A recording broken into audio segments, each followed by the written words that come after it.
ছাদ বাগানে গিয়ে দেখছি ডালিয়া গাছের ফুলগুলো কি সুন্দরভাবে এভাবে হয়ে আছে, কুঁড়ি দিয়েছে।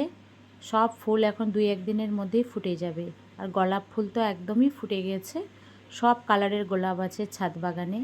তো লাল গোলাপটা এত সুন্দর করছে। আর পিটুনিয়া এসব গাছগুলো এখন কেবল হয়ে উঠেছে, ফুল দেয়নি। 1-2টা গাছে ফুল দিয়েছে। আর এই যে রান্নাঘরের ছাদ বাগানে যে রান্নাঘর আছে, সে রান্নাঘরের এইভাবে করে দিয়েছি ছোট ছোট ফুল গাছগুলো। তো এগুলো 1-2টা গাছে ফুল দিয়েছে, সব গাছে ফুল দেয়নি।